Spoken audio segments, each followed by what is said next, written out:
Hi Siri, I'm looking for a new podcast, one that preferably is hosted by a UF Hall of Famer, one that airs every weekday that would bring me everything I need to know about the Florida Gators, including news, analysis, and opinions. Siri, is there such a show?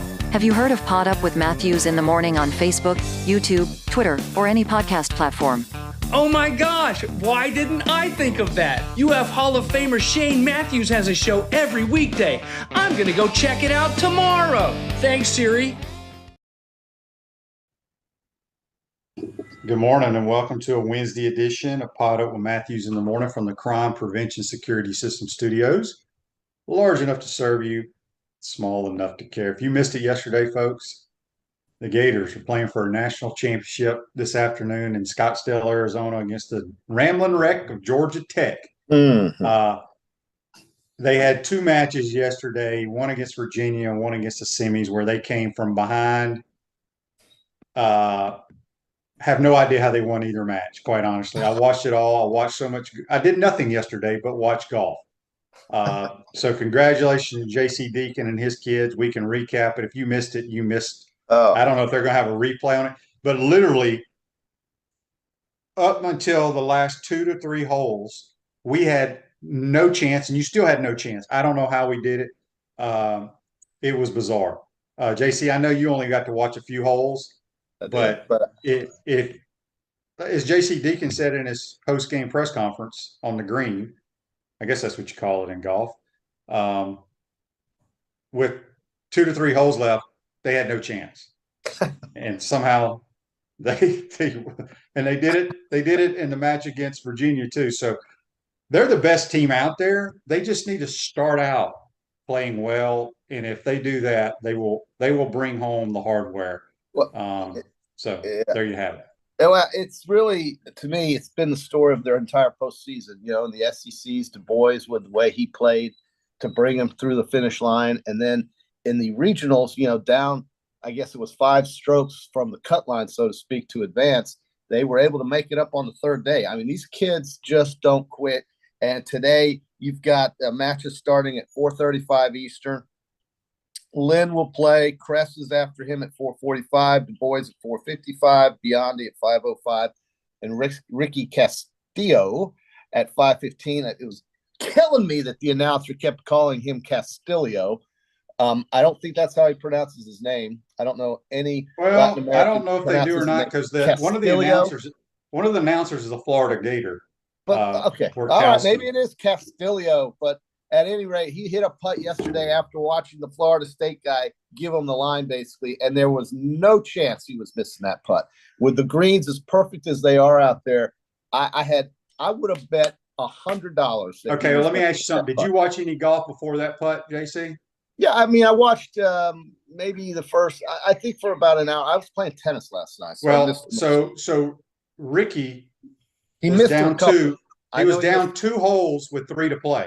Yeah, I know. And then he had to win it in regulation. He had the easiest chip. Yeah, he had such an easy chip, and he hit it way too hard, and it should have never gone into extras. But didn't the Florida State guy? So the Florida State guy in regulation had a chance to just end it. And he, along with Ricky, bogeyed that hole by missing that putt. What, it's 6 feet or something? And right, but what I'm saying is he had a bunker shot. Ricky was just on the fringe, and I was texting a couple of people, and I was like, on this golf feed with a lot of Gator boosters, Gator golf boosters, and I'm like, it's over. This is the easiest chip they've had all day long. Yeah. And of course, Ricky freaking rams it by. So.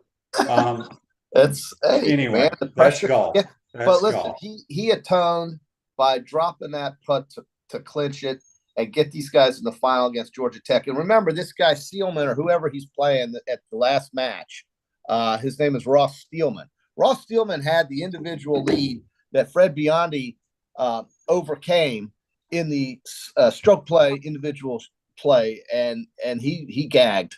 So I know he's a great player and all this, and he's their last player. It could come down to that last match, very simply. So I like Ricky against Steelman at the end there. I think that works out well for Florida, but we'll see. I think it's fabulous that this team that nobody talked about in a positive light for much of the year has put themselves in a position to win it all.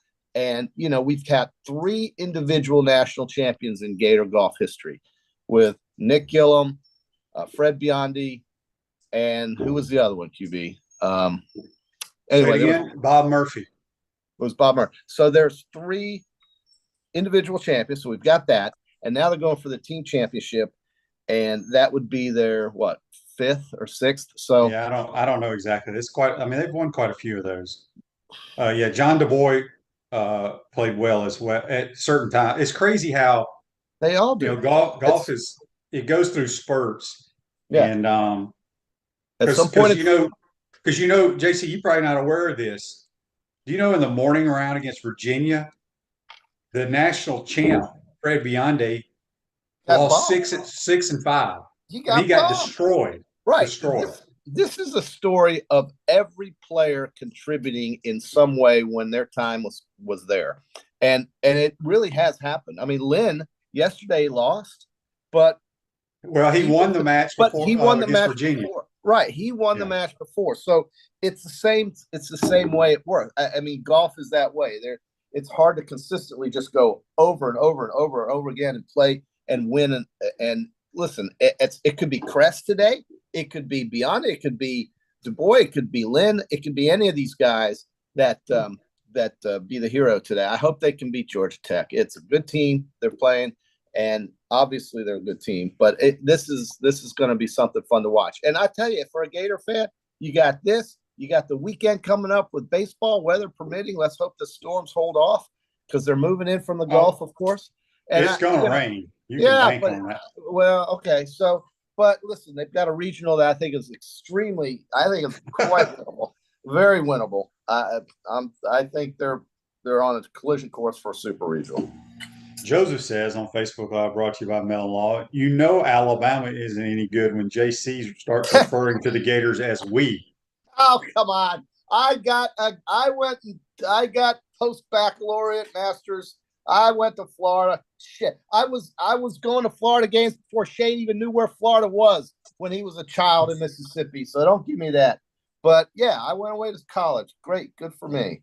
But I root for the damn Gators, especially on sports like this: the golf, the baseball, the gymnastics. I love these little spring sports that Florida's so great at. So I'm rooting. I'm pulling. I got the old UF dude. I mean, I'm here. What the hell? Asa says the best part's when he saw the match with Florida State up. It was Florida State was comfortably leading, and they just fell apart the last 3 holes. They did, man. And we had to make some shots. Good call. Got to close them out.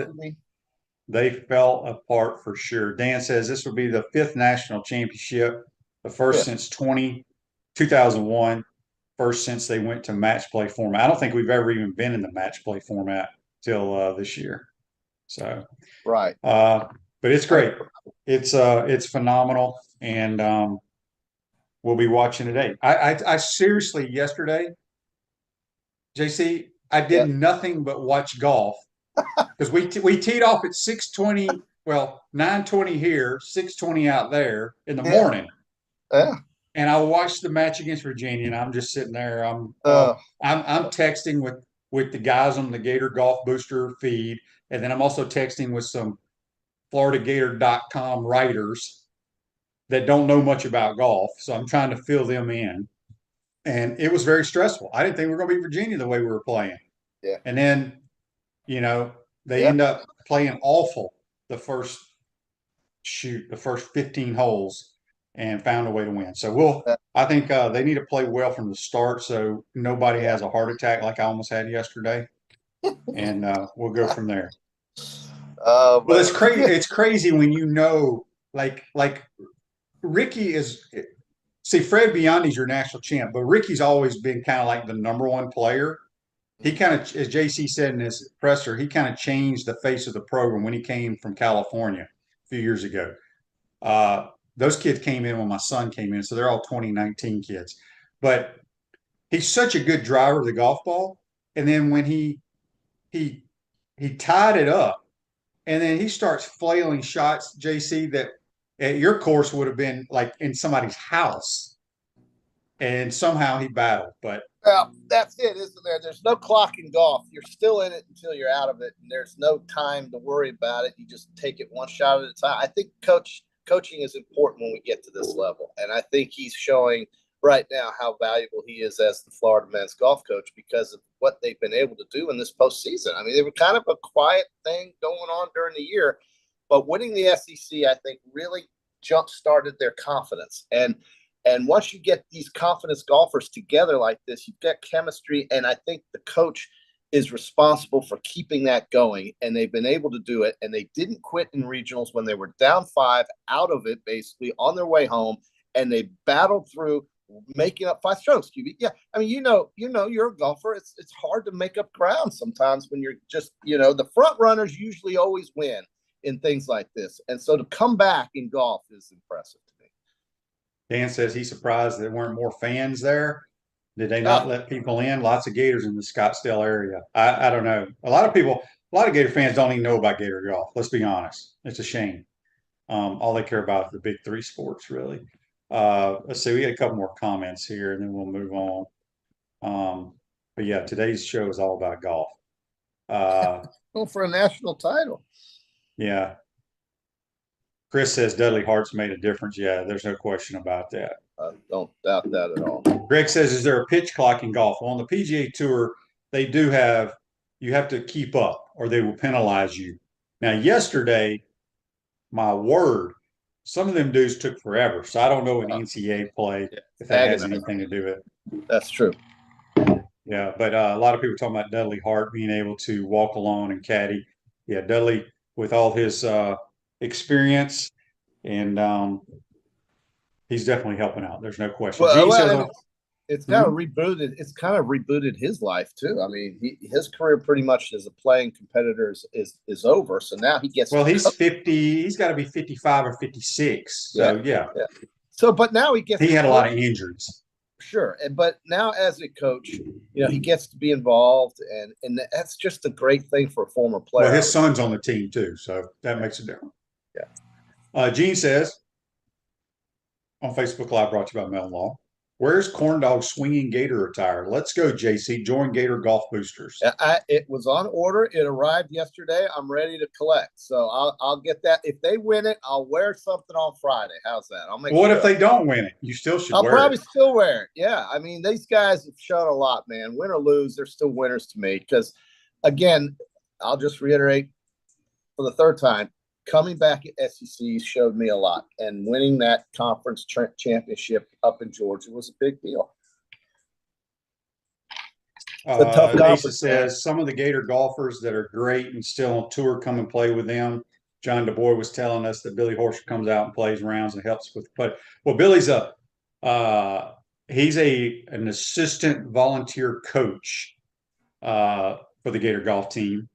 They always have Gator Golf Day, which is usually a Friday before one of the football games where a ton of the guys, former Gators, come back. Because last year when I played in my group, it was Tyson Alexander, Billy Horschel, and Matt Avery. Oh, yeah. And they were all in my group, and we had a good time. That was I thought I showed some videos of Billy Horschel and Matt Avery. And Matt Avery was a back-to-back winner at the Bay Hill Classic, and Matt Avery gave my late father his golf bag, and my dad's got it sitting in his garage, and he loved that for so long. Matt Avery has a special place in our heart because he was so generous. But he won Bay Hill twice, right? He did. Yeah. But they were fun to play. Andy S. was Billy with the team. Billy Horschel was not with the team out there. I think he's preparing for Memorial. For the Memorial, which we will. He's defending. Oh, he won it last year? I think he did. Yeah, maybe I'm not wrong. Tighten our text line. I can tell you this: he won it at some point, whether it was last year or year before. He's won it. Chris from Cottondale says, "I see it takes Gator golf to bring out the passion in JC. Decked out in his Gator gear and cursing this Wednesday morning. Calm him down, Shane. It's a family show." Well, hey, I mean, we've been yapping about this golf team now for a month, bro. And I've always been keeping my eye on them. I have an old coach from Florida that comes out here and plays with us, and he gripes about them all the time. And I have to tell him, listen, relax. It's a long season. You know that. I won't name his name, but we all know who he is. But I think he's even happy about what he's seeing right now because deep down inside, I know he wants them to win. He just gets frustrated. Yeah. Gene says Gator Golf Day is against the Friday before the Arkansas game. Ooh, So, November. Wow, that's going to be in November. Okay. Ooh, okay. Well, hopefully it's not 35 Brandon degrees. says, I love Bostic, but it's also a tremendous Oh. job that JC, not this JC, but JC Deacon Yeah. has done to attract young talent since Yes. the golf facility doesn't compare to others. Oh no, it's. I mean, we're not going to waste time on this. Bostic is what it is. It's a good golf course. It's just a terrible practice facility, and it's a terrible parking lot. It's a terrible. the park. That's the worst parking lot crap. in the so world. Bad. Do you know, QB? I learned how to swim in that parking lot because it used to be a swimming pool. Everything from there was a swimming pool there. Buster Bishop, this was the time when he was coaching the Gator golf team. This back in the 70s. And there was a swimming pool there, and I learned how to swim there.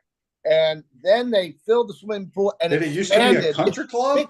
Think about this. They expanded that parking lot when they got rid of the swimming pool, but there was a big swimming pool basically from where the curb is. Well, let's just say half the parking lot. It was about half that size back in the day. And the rest of it was a damn swimming pool. And it was a 2-tier, it was upper level, lower level pro shop. Very cool. It was still cylindrical. And you'd go down the steps from the swimming pool down into the pro shop. I used to love that. And Dad took me around, and I met all the coaches, and I loved Gator golf. I mean, well, the course is outstanding. It's in phenomenal shape. I played there Saturday, but like Brandon says, parking is it is by far the worst parking lot in the entire world. Sure it is. And the world. Again, and the restaurant facility is lacking. It's stuck in the 80s. But hey, they got a great golf team. They got a coach that loves being here, and maybe they can pull off their 5th natty. There used to be a sign in front of the golf course area that would have "Welcome to the University of Florida Golf Course." This was before it was called Bostic, and it had the years every year that they won a national championship, 70s, and it was really kind of cool to go in there. And then I learned how to swim. But Rick I think it's fun. Rick says Shane pony up some money to improve the golf practice facility. You could give them $5 million. It doesn't matter. And it's not going to help. They have no land. That's the problem. Right. There's no room. It's a land issue, Rick. It's a land issue. Yeah, but you know what? That pro shop and that restaurant, that's not a land issue. They just don't want to make it better. Well, I don't. From a pro shop, I mean, the pro shop has some really good stuff in it, by the way. But the food I could care less about.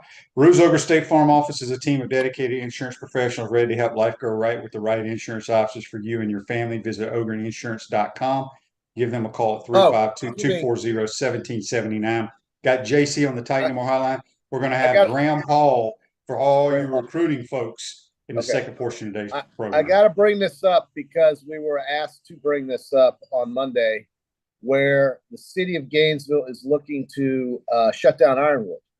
And that would just lower that would bring the number of available golf facilities in our county just to 3.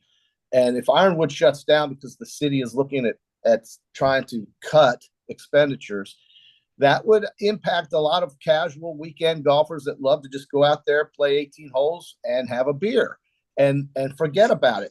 But the city has to pay for that. They took this place over. They put a lot of money into it.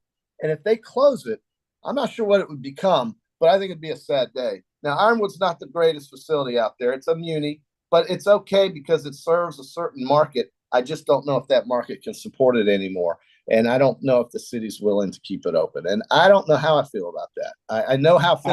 Here's the thing is Ironwood's a long ways from where we live on the other side of town. Yeah, but it's a city course. It is what it is. But they're living in Alachua County or Gainesville is wonderful. You got great school systems. You got the university. You got a lot of stuff to do. Mm-hmm. But let me tell you something. It's the worst place to live if you like the game of golf. It is awful. Beyond awful. You have to go. If you want to play good golf courses, you have to drive down to Ocala, which has about 65 golf courses, Marion County, but some phenomenal courses. It's a shame. I don't know what our people think Well, are thinking about closing it. Well, here's the thing, QB. Figure it out. You know as well as I do. You cannot run a golf facility and charge $30 for green fees. It just doesn't. The economics will not work. And David Whitley wrote a column in the Gainesville Sun that was published on the 24th of this month that I encourage everybody to go read, because he says that it's more than a golf course for so many people that enjoy this type of activity. Well, the thing is, you're right. There is no golf. Now, I can tell you for a fact that a golf course will be built somewhere in the Alachua area, right off the interstate. And the owner of Tower Hill Insurance is going to put a golf course there. He is. They've already contracted developers and architects and so forth. It's going to be where the Tower Hill Insurance headquarters is going to be, but we're still talking 2 to 3 years out. But Is it going to be a public course?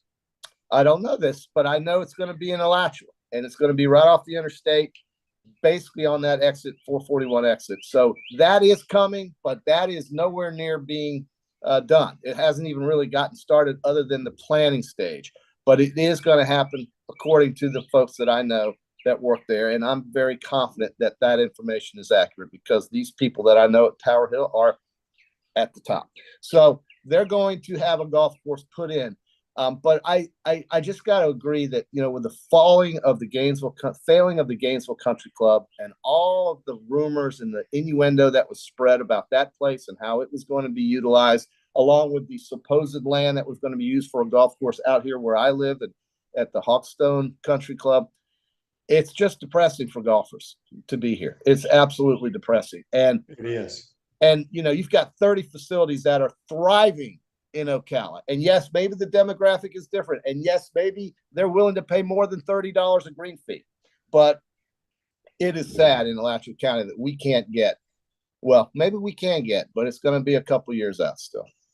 Marcus says JC should move to the villages. They have lots of courses. They do have a lot, but I'm telling you, Marion County, Ocala has probably 4 or 5 of the best golf courses you can find.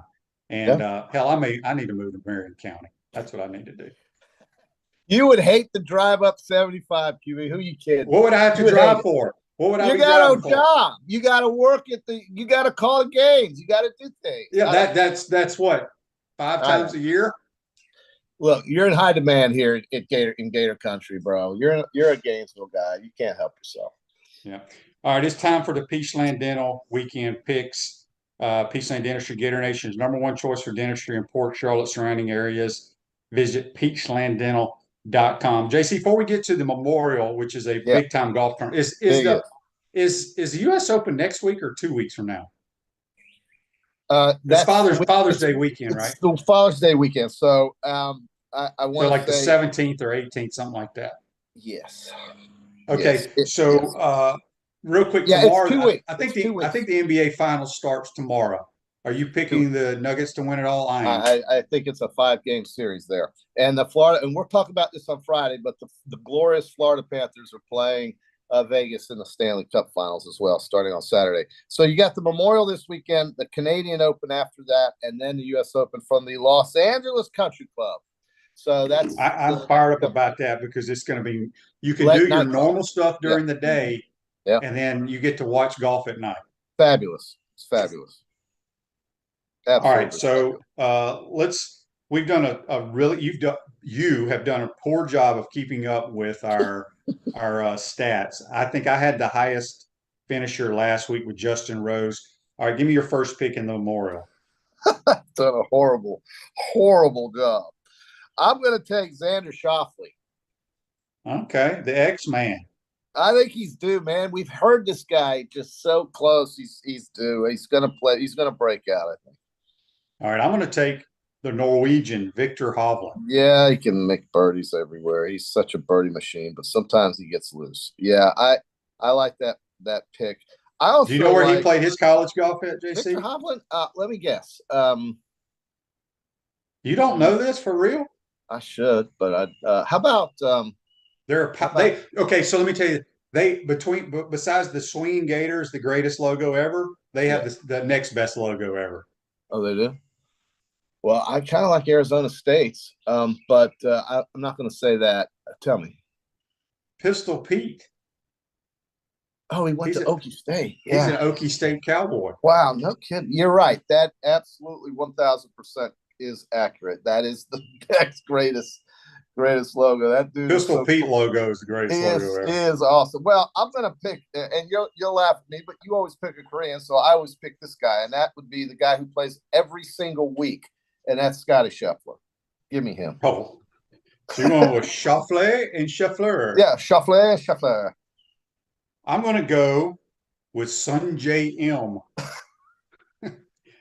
I have to have one of my Korean golfers, and I think he's going to play well. Dude, at some point, he's got to break through for you. I don't know when, but it's going to happen. Well, he makes more birdies than anybody, so let's see what he can do. All right, I picked this guy earlier. I think his game will play well here.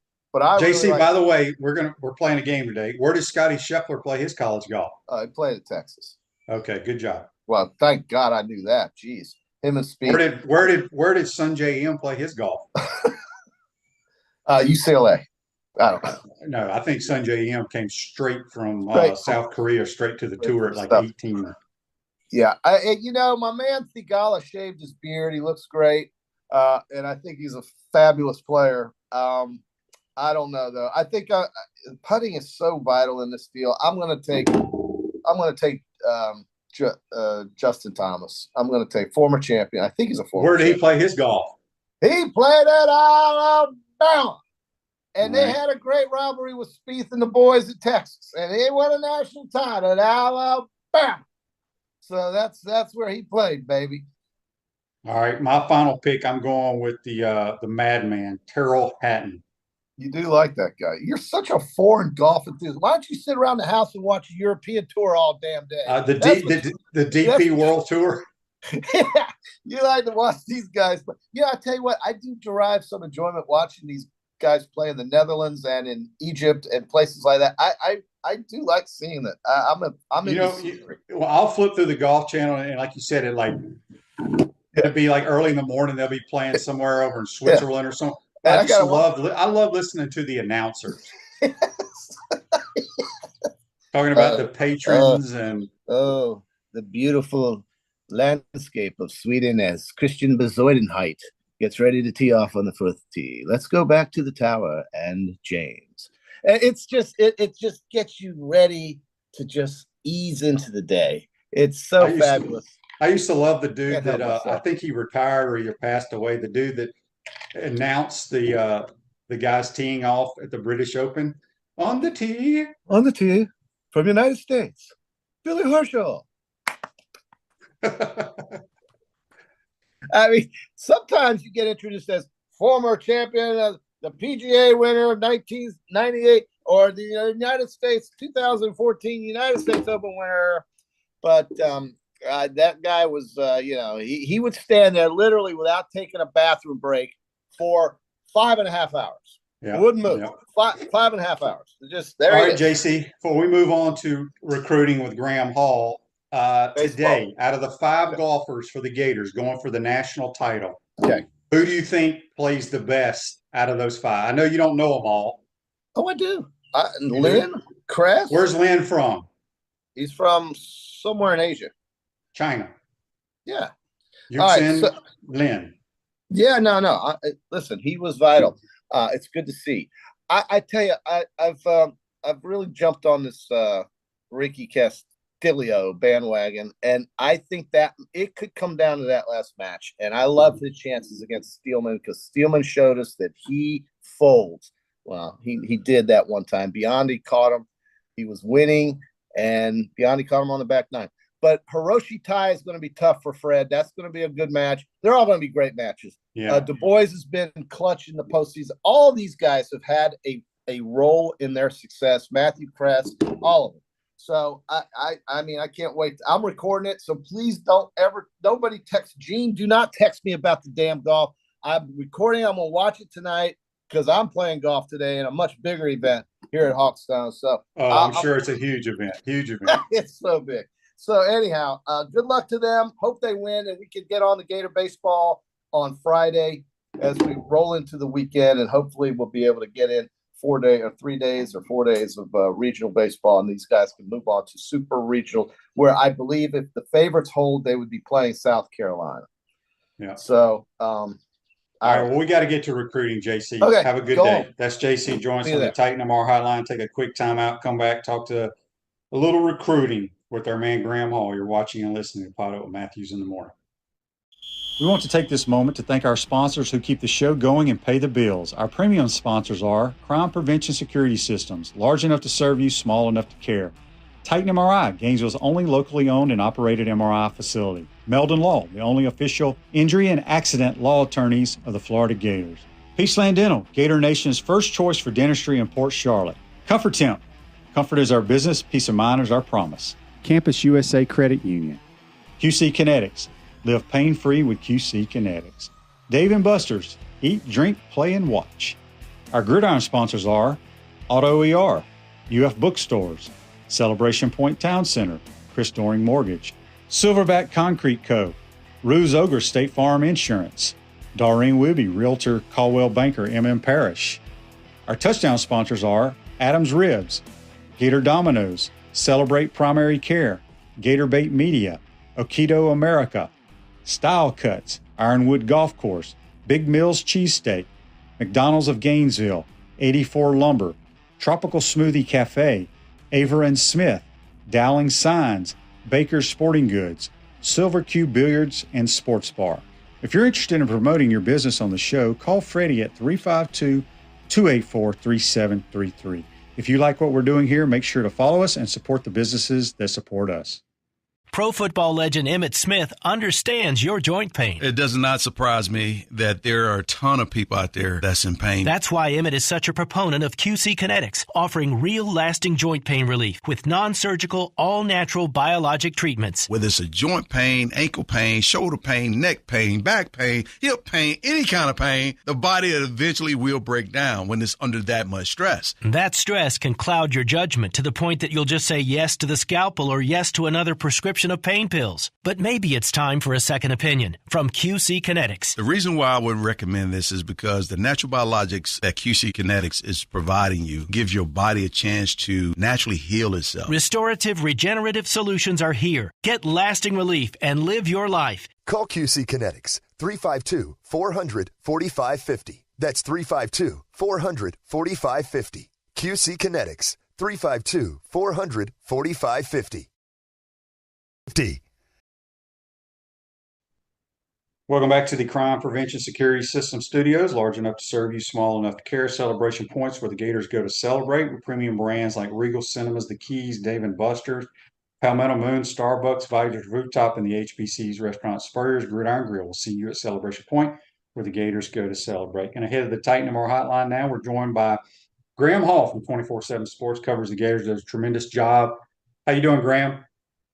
Doing well, and as we were saying before we hopped on here, it is a great day because we woke up with a chance to see Florida capture a national championship today. Don't get to say that too often, but I know you had a heck of a day yesterday getting to see all the action and being prepared for today. Yeah, I'm addicted to it. I'm a big time golfer, and I think JC Deke and Dudley Hart, they're good buddies of mine. I think I'm excited. Plus, my son is really good friends with Fred Bionde and Ricky Castillo, so pulling for those guys today. Graham, a lot of people have been talking about, they get tired of my golf talk on here, and it's that time of the year when there's not a whole lot to talk about. Obviously, we got the regionals coming up this weekend, but let's talk a little recruiting. I know the Gators have some big-time recruits coming on campus. When are they coming, and what should we expect? Yeah, everything opens back up this weekend. The June 2nd to June 4th weekend is when you start getting official visits, getting some of those top players that you're looking for on campus. Obviously, Florida has some big names to watch for this weekend. TJ Lagway, LJ McCray out of Mainland. That's a guy that Georgia, FSU, Auburn, Florida, all those teams, Miami, are all pulling for him. I was at his spring game last week, and Jason Taylor from Miami, Trey Scott from Georgia, Pat Surtain Sr. were all on campus watching him. So Florida is starting to get a crack at some of those guys.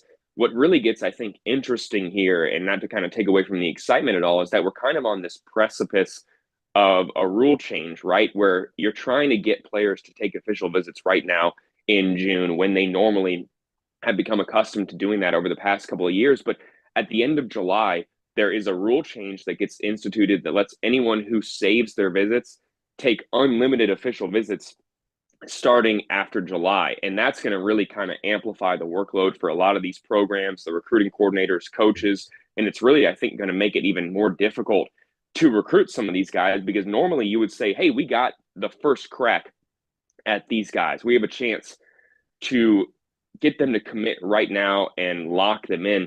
Well, now there's a little more incentive for those guys to wait a little longer because they can take more options, see how the season plays out, see who goes where. It really makes things interesting. But for Florida, they really are trying to get the first crack at all these guys, leave a lasting impression.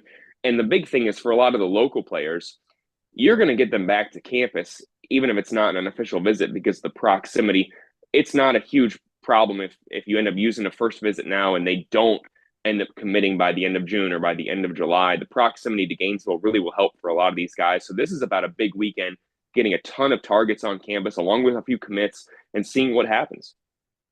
All right, can you repeat that new rule one more time?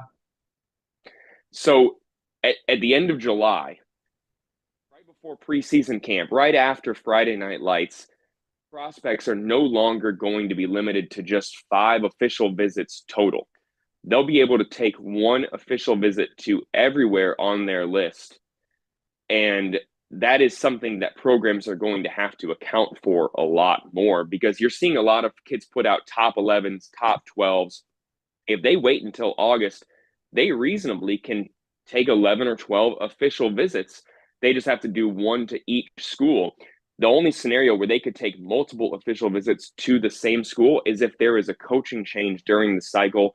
They wait until January, February, late December there to take another official visit. But say, some school moves on from their coach and you've already taken an official visit there, you can take another one now after they've hired a new coach. You talk about the headache that is being created for coaches out there, the work that recruiting coordinators now have to do. It's no longer you host someone on an official visit and, that's it. You're going to have to keep evaluating options, keep hosting kids on visits, because there are less limits than there were 2 months ago. That rule only came into effect, Shane, on April 21st. So I tell people now, you're a Florida football player, you leave campus, and all of a sudden recruiting coordinator rules change. And what's the other big one? The clock's not going to stop after first downs until the final 2 minutes of each half. I mean, players leave campus and kind of the game changes a little bit right now.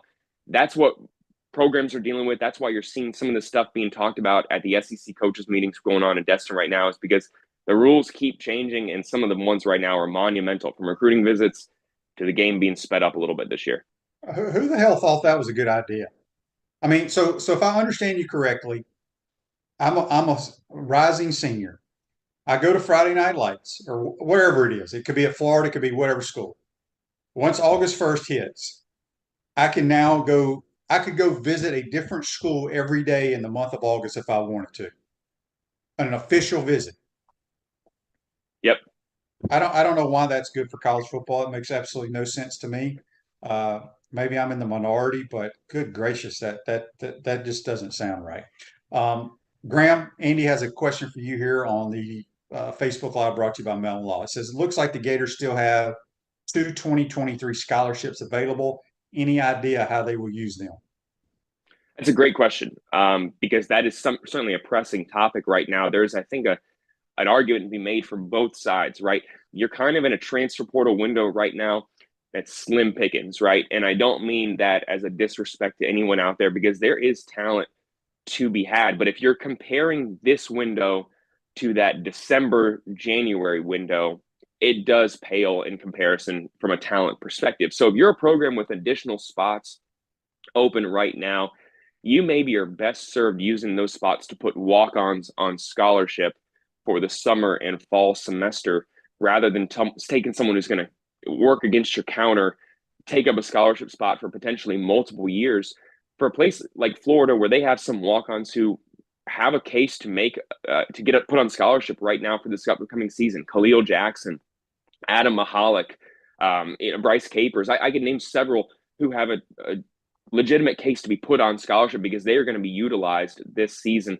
Florida may want to not just fill those spots, just to simply fill those spots when there are more deserving players on the roster, and it would behoove them to be patient for 6-7 months, and maybe you end up taking someone from the Power Five with multiple years of experience.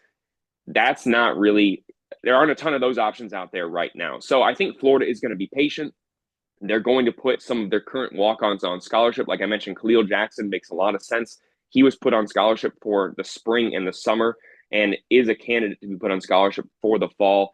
Same with Adam Mahalik, knowing what Florida possibly could be doing at splitting kicker duties. That's a guy that could be put on scholarship for the fall as well. And there you fill 2 spots and have those spots open once the season ends. I think that is what Florida is going to end up doing. And that unfortunately may not be the answer a lot of people want to hear, because with a team like this where there still are some concerns at multiple positions, you maybe want Florida to go out there and kind of give themselves the best chances of competing next year. But this is a patient staff who has said they're going to take their time. They're not going to rush decisions. They're going to evaluate thoroughly. If they add someone, it's because they did that. If they don't add someone, it's because they're being patient and want to see what's out there in December and January. Yeah, for sure. Okay, so you said DJ Lagway is going to be here this weekend or next weekend? I believe this weekend. I got to look at all my visits, but it should be this weekend. Yep. So obviously he's fully committed to be a Gator, but he's at that point now where he's trying to attract and talk to other guys that are committed elsewhere to changing their mind and flipping to the Gators, right? Absolutely. Jeremiah Smith is one that he has been going after through the entire spring cycle. I know people like you and me sit there and see guys like Jeremiah Smith who have been committed to Ohio State really, for months now, but yet they're taking 5 official visits. They're saying they're still exploring their options. Those are guys you can quote unquote flip who really aren't, in my mind, fully committed anywhere. Those are people you want to get on campus for official visits when your potential quarterback of the future is on campus, DJ Lagway, because he is going to serve as an extra recruiter, telling guys to get in the fold. They see who is going to be their quarterback, so there's a little less insecurity in making that decision. That's why you want to have some of your commits there when you're having a big visitor weekend like this. For guys like LJ McCray and Stamper and all the other guys out there who are going to take some official visits this weekend, having Lagway there to answer some questions rather than having to bug a staff member or ask a bunch of questions and be uncertain, a guy they're comfortable with, that's a huge asset to have. And I think that Florida is well suited to come away with some commitments this weekend because they're making sure that they're having some commits already on campus for OVs. Graham, we got a text on the Titan our text line from Jim. It's pretty long here, but basically he's just asking, what's the latest with Austin Simmons? Do you think he reclassifies? Oh, I don't quite understand how all that works, but regardless if he becomes a Gator and he's here this fall, I don't think he's playing quarterback. I just don't see how that happens. Yeah, I'm writing something a little bit later today. Actually, I hate to plug work on here, but you can read some more Billy Napier thoughts. Plug it. I appreciate you. But, I think there is a little bit of confusion there, right? Because this is a kid who's committed to your class of 2025. How could he be the reclassification candidate over DJ Lagway, a guy who's a year older, 2024 quarterback? Here's how. Austin Simmons is smart as heck, man. That is a kid who is already on track to graduate high school this summer. That means he's been taking high school credit courses since he was probably 7th, 8th grade. He's been preparing for this moment for a long time. Is he going to step on campus and compete as your quarterback at 16, 17 years old? Absolutely not. That's kind of a worst case scenario thing in my mind. I don't think he's physically ready yet. He's going to need multiple years on campus, but he's going to get those multiple years before he turns 21. And that is, I think, massive if he does end up reclassifying. There are still some things that Florida is going to have to finalize here, and he still is on track to be reclassified and join the class, but it is not a done deal just yet. I got to say that. It is on track. Billy Napier can't talk about it, but they believe that it is going to happen before preseason camp arrives here, because you want to have 4 scholarship quarterbacks, one that you're developing for the future. That was supposed to be Jaden Rashada, not the case anymore, as people know. Now you want to have Austin Simmons on here because that's a guy who's going to be a high school graduate by 16. He's got a 5.17 GPA. That is insane to me. I don't fully understand that. But that's why I think you identify some players like this, guys who can get to campus, begin their development early. And really kind of my final point, since we're talking about academics here, maybe this has flown under the radar a little bit, but I think you and I both could breathe a sigh of relief this past week, especially on Monday. But even, 4 months ago, when Florida, outside of Rashada, was able to get all 20 of their signees academically eligible and on campus. That's 20 of 20 enrolled right now. And now you're talking about potentially adding a high school quarterback with a 5+ GPA. One of the things that this staff has consistently shown since they've been here for the past 18 months is that they understand that it's not just about athletic talent in getting someone into Florida. They have to have the grades. And maybe that's why the due diligence process is a little bit longer than many people would like it to be. But when they get someone committed, they have shown that that player is going to get to campus. Really, the only one outside of Rashada was Tony Livingston, and he gray shirted for completely non-academic related reasons. So I think that is an aspect that seems a little bit underrated right now. When you're a Florida fan and they take someone, if they're not coming into this class, it's because someone else flipped them. It's not because of academic concerns. And I think that is such a breath of fresh air from previous classes where they would get top players, RJ Henderson. I mean, the list goes on, and then you would not see those players get to campus at a vital period. So give the staff some credit for getting everyone on campus. And it looks like they're on track to get a 2025 kid on campus in the immediate future who can maybe be your signal caller of the future here. Joseph says, why would he start, referring to Austin Simmons, why would he start his ticker with no chance of playing? He's better off dual enrolling in high school for free so he can almost have his degree and then come here for a master's. Now, it doesn't mean if he shows up here, it doesn't mean that he may end up being the starter. I just have a hard time believing a kid that young. How old is he right now? 16. Jeez. I mean, that. Yeah. I just don't know. And I've never seen the kid in person. And maybe he's very put together or whatever, but 16-year-old kid playing in the Southeastern Conference scares me. Yeah, I can't see it happening. I think that absolutely, from the physical development to where Florida's roster is set up right now, if he is playing this season, something went drastically wrong. I think that even this season, you play Micah Leone over him. I mean, a guy who is more physically ready, is 25 years old. You don't want to, Derek Carr the kid, David Carr the kid, you don't want to throw him out there when he's not physically ready and he gets hit and then he's mentally messed up moving on. You want to build his confidence right now, have him compete in practice with the scout team, let Florida's quarterback coaches, Ryan O'Hara, Billy Napier, get their hands on him and be able to guide his physical development. Shane, I know you can speak to this a lot more than I can, man, because I'm scrawny and you're not.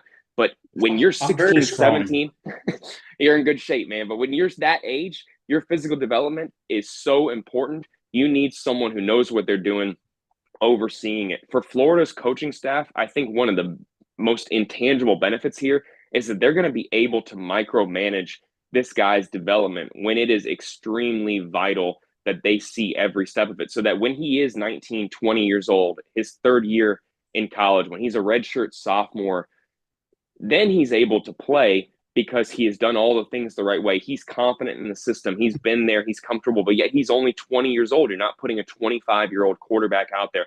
People need to realize that this COVID year of the 23, 24, 25-year-olds, that is going to end very soon here.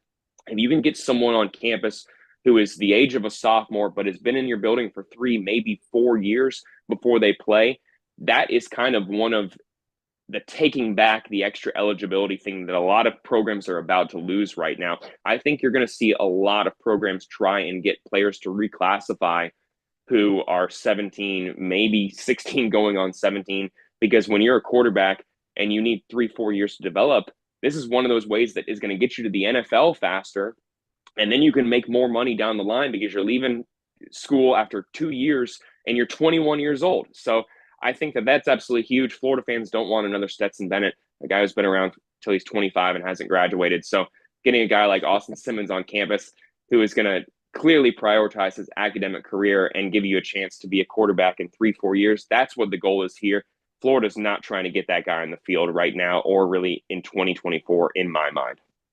Hey, Chris Storing Mortgage, they do mortgage lending right, helping home buyers throughout Gainesville and North Central Florida. Call Chris Storing Mortgage today at 352-244-0840. A few more minutes left here with Graham Hall. All right, I've been talking golf all day. We've been talking recruiting. What's going on in Destin? I haven't even paid any attention to what's going on in Destin right now. A lot of bureaucratic crap, honestly. I'll say that. This is one of those situations. We kind of opened this about how difficult recruiting is going to be for coaches moving forward. That's definitely a topic point. Florida has all these support staff guys, right? But they can't go on the road and recruit for you. It's got to be your main assistants. They're also limited, I think, to 2 trips throughout the spring. You want to see some of these rules change to help these coaches. You also want to see maybe the discussion about the interconference transfer rule reopened as well. There are so many discussion topics here. The change in the pace of play that I mentioned here. And then the 8 and 9 game schedule. This seems to be this huge, massive topic for some reason in my mind where these coaches can't get on board with whether they want to play 8 SEC games or 9 and how they want to do it.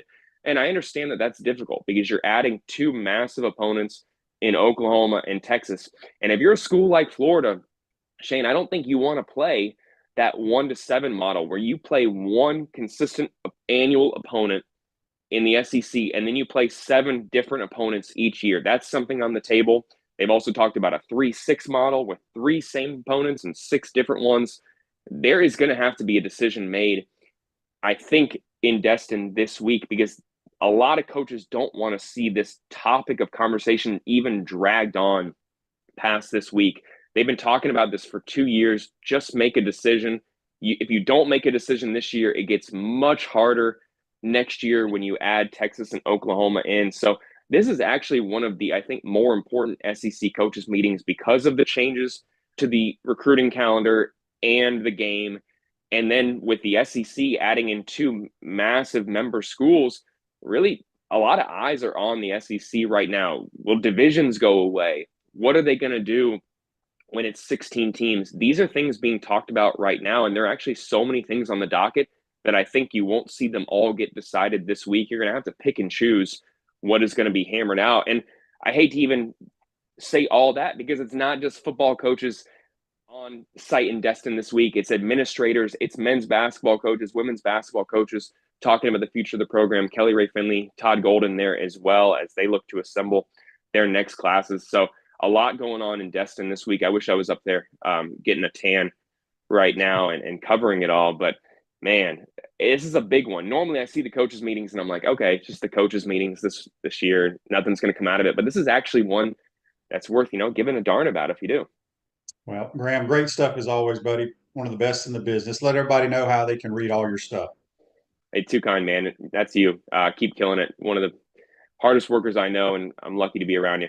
You can follow me at Swamp247. You can put up my tweets at Graham Hall _. We have a podcast on YouTube as well. It's the Swamp247 podcast. It will be returning very soon. And as I do all the time, make sure you follow Jacob Rudner and Blake Alderman. I know we talk a lot here, but baseball going on this weekend. Florida taking on FAMU. Just something to watch real quick. If Florida uses one of their weekend guys against the Rattlers, I actually would be kind of surprised because this season they were able to beat FAMU, run rule them without using one of those arms. And you really would like to save an arm if you get into a difficult situation. You want to have a guy available that you trust. Everyone remembers last year. So let's see what Florida does on Friday against FAMU. Maybe they have a chance of not pitching one of their weekend guys. So follow Jacob Rudner for coverage, Blake Alderman for great recruiting coverage. I'll be out at Florida's campus this weekend to cover all the official visits as well. So follow me for that. And we're going to have to do this again soon, man. Awesome. Appreciate it, Graham. Always my pleasure. Y'all take care out there. Yep, that's Graham Hall. Join us on the Titan Tomorrow Hotline. This Day in Sports brought to you by Campus USA Credit Union. Put some star power to work in your financial life with Campus USA Credit Union. In 2008, Usain Bolt breaks the world record in the 100-meter sprint with a 9.72 seconds. I don't know if that's still the world record or not, but that's This Day in Sports brought to you by Campus USA Credit Union. Hope you enjoyed today's program. I want to thank JC and Graham Hall for joining us on the Titan More Hotline.